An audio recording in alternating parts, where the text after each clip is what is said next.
함께 예배하는 우리 집, 믿음으로 세우는 가정. 안녕하세요. 김주영 목사입니다. 아이러브 가정예배로 모인 모든 가족들을 주의 이름으로 축복합니다. 함께 찬송가 141장을 찬양하겠습니다.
오늘은 누가복음 19장, 20장의 내용을 함께 살펴보겠습니다. 누가복음 19장을 보면 예수님께서 예루살렘을 향하여 가시는 내용이 기록되어 있습니다. 그런데 특별히 예루살렘을 향하여 갈 때 예수님께서 여리고에 살던 세리장 삭개오를 만나 주십니다. 예수님과의 만남은 인격과 삶을 변화시키죠. 예수님 안에 생명의 능력이 가득하기 때문입니다. 예수님을 만난 삭개오 역시 구원과 생활의 변화를 체험하게 되는데, 이 사건은 참된 구원은 생활의 변화로 이어져야 한다는 것을 우리에게 잘 보여줍니다. 그리고 연이어 예수님은 열 문화 비유를 들려주시는데, 이것은 마태복음에 기록되어 있는 달란트 비유와 거의 비슷합니다. 예수님은 이 비유를 통해 주님이 다시 오시는 그날까지 각자에게 맡겨진 사명을 충성되이 잘 감당해야 한다는 것을 우리에게 가르쳐 주십니다. 그리고 드디어 예수님께서 예루살렘에 입성하시는데, 선지자들이 예언한 대로 나귀를 타고 예루살렘으로 들어가셨죠. 그때 많은 무리가 예수님을 크게 환영하면서 주의 이름으로 오시는 왕이여, 하늘에는 평하여 가장 높은 곳에서는 영광이로다 라고 하며 하나님을 높이 찬양했습니다. 그런데 모두가 예수님을 환영한 것은 아니었죠. 예수님께서 성전에 들어가 장사하는 자들을 쫓아내셨는데, 이 일을 보고는 대제사장과 서기관 그리고 백성의 지도자들이 예수님을 죽이려고 꾀했으나 어찌할 방도를 찾지 못했다고 누가복음 19장은 마지막에 기록하고 있습니다. 이제 누가복음 20장을 보면 예수님과 종교 지도자들이 여러 가지 주제를 놓고 논쟁을 벌이는 내용이 기록되어 있습니다. 예루살렘의 종교 지도자들은 예수님의 권위를 문제 삼기도 하고, 가이사에게 세를 바치는 문제를 가지고 예수님을 시험하기도 하고, 부활이나 성경에 기록된 어려운 본문을 가지고 와서 예수님의 의견을 묻기도 하는 등 매우 다양한 방법으로 예수님을 공격했습니다. 그럴 때마다 예수님은 차분하게 그들의 공격에 대처하셨는데, 예수님께서 하신 대답이 얼마나 명쾌했던지 예수님이 하신 말에 그들이 더 이상 책잡지 못하고 모두가 침묵했다고 기록하고 있습니다. 심지어 예수님을 공격하기 위하여 왔던 서기관 중의 일부가 선생님 말씀을 참 잘하셨습니다 라고 예수님을 칭찬했다고 누가복음 20장이 밝히고 있습니다. 따라서 이런 이해를 바탕으로 누가복음 19장과 20장을 읽을 텐데요. 오늘도 말씀을 읽은 뒤에 가족들이 함께 모여 받은 바 은혜를 나누시면 좋겠습니다. 자, 그럼 말씀을 읽겠습니다. 제19장. 예수께서 여리고로 들어가 지나가시더라. 삭개오라 이름하는 자가 있으니 세리장이요 또한 부자라. 그가 예수께서 어떠한 사람인가 하여 보고자 하되 키가 작고 사람이 많아 할 수 없어 앞으로 달려가서 보기 위하여 돌무화과 나무에 올라가니 이는 예수께서 그리로 지나가시게 되밀어라. 예수께서 그곳에 이르사 쳐다보시고 이르시되 삭개오야, 속히 내려오라. 내가 오늘 네 집에 유하여야 하겠다. 급히 내려와 즐거워하며 영접하거늘 못사람이 보고 수군거려 이르되 저가 죄인의 집에 유하러 들어갔도다. 삭개오가 서서 주께 여짜오되 주여 보시옵소서. 내 소유의 절반을 가난한 자들에게 주겠사오며 만일 누구의 것을 속여 빼앗은 일이 있으면 네 갑절이나 갚겠나이다.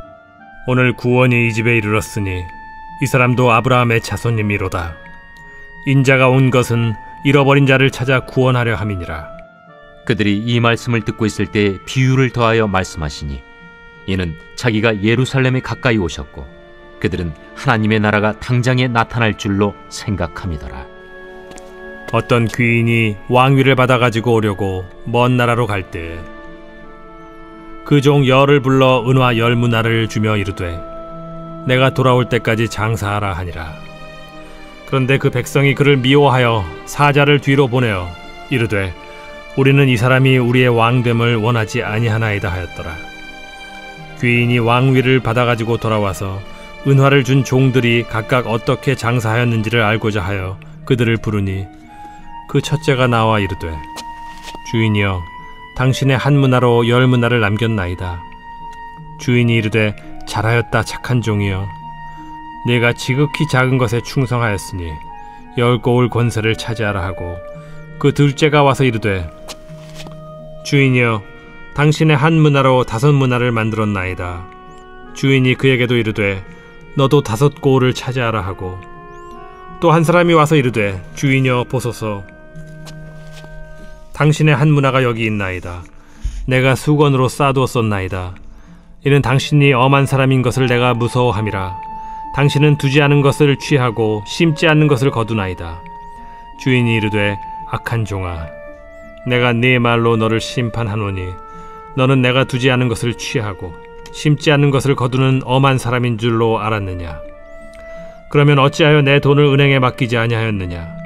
그리하였으면 내가 와서 그 이자와 함께 그 돈을 찾았으리라 하고 곁에 섰는 자들에게 이르되 그 한 문화를 빼앗아 10문화 있는 자에게 주라 하니 그들이 이르되 주여, 그에게 이미 10문화가 있나이다. 주인이 이르되 내가 너희에게 말하노니 무릇 있는 자는 받겠고 없는 자는 그 있는 것도 빼앗기리라. 그리고 내가 왕됨을 원하지 아니하던 저 원수들을 이리로 끌어다가 내 앞에서 죽이라 하였느니라. 예수께서 이 말씀을 하시고 예루살렘을 향하여 앞서서 가시더라. 감람원이라 불리는 산 쪽에 있는 벳바게와 베다니에 가까이 가셨을 때 제자 중 둘을 보내시며 너희는 맞은편 마을로 가라. 그리로 들어가면 아직 아무도 타보지 않은 나귀 새끼가 매여 있는 것을 보리니 풀어 끌고 오라. 만일 누가 너희에게 어찌하여 푸느냐 묻거든 말하기를 주가 쓰시겠다 하라. 보내심을 받은 자들이 가서 그 말씀하신 대로 만난지라. 나귀 새끼를 풀 때 그 임자들이 이르되 어찌하여 나귀 새끼를 푸느냐? 주께서 쓰시겠다. 그것을 예수께로 끌고 와서 자기들의 겉옷을 나귀 새끼 위에 걸쳐놓고 예수를 태우니 가실 때 그들이 자기의 겉옷을 길에 펴더라. 이미 감람산 내리막길에 가까이 오심에 제자의 온 무리가 자기들이 본 바 모든 능한 일로 인하여 기뻐하며 큰 소리로 하나님을 찬양하여 찬송하리로다. 주의 이름으로 오시는 왕이여, 하늘을 평하여 가장 높은 곳에는 영광이로다. 무리 중 어떤 바리새인들이 말하되 선생이여, 당신의 제자들을 책망하소서. 내가 너희에게 말하노니 만일 이 사람들이 침묵하면 돌들이 소리 지르리라. 가까이 오사 성을 보시고 우시며 이르시되 너도 오늘 평화에 관한 일을 알았더라면 좋을 뻔하였거니와 지금 내 눈에 숨겨졌도다. 날이 이를지라 내 원수들이 토둔을 쌓고 너를 둘러 사면으로 가두고 또 너와 및 그 가운데 있는 내 자식들을 땅에 메어치며 돌 하나도 돌 위에 남기지 아니하리니 이는 내가 보살핌 받는 날을 알지 못함을 인함이니라. 성전에 들어가사 장사하는 자들을 내쫓으시며 그들에게 이르시되 기록된 바 내 집은 기도하는 집이 되리라 하였거늘 너희는 강도의 소굴을 만들었도다. 예수께서 날마다 성전에서 가르치시니 대제사장들과 서기관들과 백성의 지도자들이 그를 죽이려고 꾀하되 백성이 다 그에게 귀를 기울여 들으므로 어찌할 방도를 찾지 못하였더라. 제20장. 하루는 예수께서 성전에서 백성을 가르치시며 복음을 전하실세 대제사장들과 서기관들이 장로들과 함께 가까이 와서 말하여 이르되 당신이 무슨 권위로 이런 일을 하는지 이 권위를 준 네가 누구인지 우리에게 말하라. 나도 한 말을 너에게 물으리니 내게 말하라. 요한의 세례가 하늘로부터냐 사람으로부터냐? 그들이 서로 의논하여 이르되 만일 하늘로부터라 하면 어찌하여 그를 믿지 아니하였느냐 할 것이요 만일 사람으로부터라 하면 백성이 요한을 선지자로 인정하니 그들이 다 우리를 돌로 칠 것이라. 어디로부터인지 알지 못하노라. 나도 무슨 권위로 이런 일을 하는지 너희에게 이르지 아니하리라. 그가 또 이 비유로 백성에게 말씀하시기 시작하시니라. 한 사람이 포도원을 만들어 농부들에게 세로 주고 타국에 가서 오래 있다가 때가 이르매 포도원 소출 얼마를 바치게 하려고 한 종을 농부들에게 보내니 농부들이 종을 몹시 때리고 거저 보내었거늘 다시 다른 종을 보내니 그도 몹시 때리고 능욕하고 거저 보내었거늘 다시 세 번째 종을 보내니 이 종도 상하게 하고 내쫓은지라. 포도원 주인이 이르되 어찌할까? 내 사랑하는 아들을 보내리니 그들이 혹 그는 존대하리라 하였더니 농부들이 그를 보고 서로 의논하여 이르되 이는 상속자니 죽이고 그 유산을 우리의 것으로 만들자 하고 포도원 밖에 내쫓아 죽였느니라. 그런즉 포도원 주인이 이 사람들을 어떻게 하겠느냐? 와서 그 농부들을 진멸하고 포도원을 다른 사람들에게 주리라. 그렇게 되지 말아지이다. 그들을 보시며 이르시되 그러면 기록된 바 건축자들의 버린 돌이 모퉁이의 머릿돌이 되었느니라 함이 어찌미냐? 무릇 이 돌 위에 떨어지는 자는 깨어지겠고 이 돌이 사람 위에 떨어지면 그를 가루로 만들어 흩으리라. 서기관들과 대제사장들이 예수의 이 비유는 자기들을 가리켜 말씀하심인 줄 알고 즉시 잡고자 하되 백성을 두려워하더라. 이에 그들이 엿보다가 예수를 총독의 다스림과 권세 아래에 넘기려 하여 정탐들을 보내어 그들로 스스로 의인인 체하며 예수의 말을 책잡게 하니 그들이 물어 이르되 선생님이여, 우리가 아노니 당신은 바로 말씀하시고 가르치시며 사람을 외모로 취하지 아니하시고 오직 진리로서 하나님의 도를 가르치시나이다. 우리가 가이사에게 세를 바치는 것이 옳으니까 옳지 않으니까. 예수께서 그 간계를 아시고 이르시되 데나리온 하나를 내게 보이라.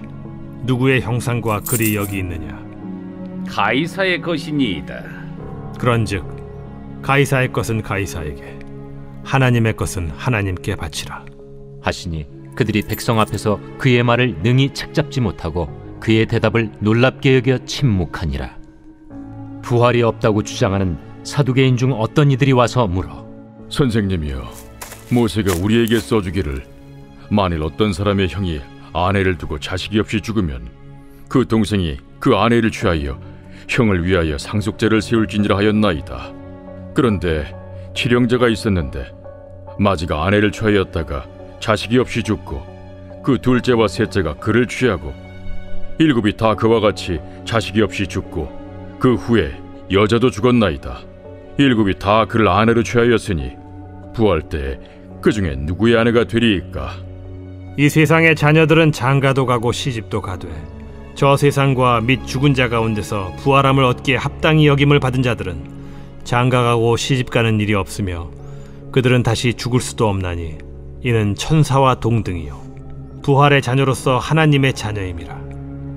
죽은 자가 살아난다는 것은 모세도 가시나무 떨기에 관한 글에서 주를 아브라함의 하나님이요 이삭의 하나님이요 야곱의 하나님이시라 칭하였나니, 하나님은 죽은 자의 하나님이 아니요 살아있는 자의 하나님이시라. 하나님에게는 모든 사람이 살았느니라. 서기관 중 어떤 이들이 말하되, 선생님, 잘 말씀하셨나이다. 하니 그들은 아무것도 감히 더 물을 수 없음이더라. 사람들이 어찌하여 그리스도를 다윗의 자손이라 하느냐? 시편에 다윗이 친히 말하였으되, 주께서 내 주께 이르시되 내가 네 원수를 네 발등상으로 삼을 때까지 내 우편에 앉았으라 하셨도다 하였느니라. 그런즉 다윗이 그리스도를 주라 칭하였으니 어찌 그의 자손이 되겠느냐? 모든 백성이 들을 때에 예수께서 그 제자들에게 이르시되, 긴 옷을 입고 다니는 것을 원하며 시장에서 문안받는 것과 회당의 높은 자리와 잔치의 윗자리를 좋아하는 서기관들을 삼가라. 그들은 과부의 가산을 삼키며 외식으로 길게 기도하니 그들이 더 엄중한 심판을 받으리라.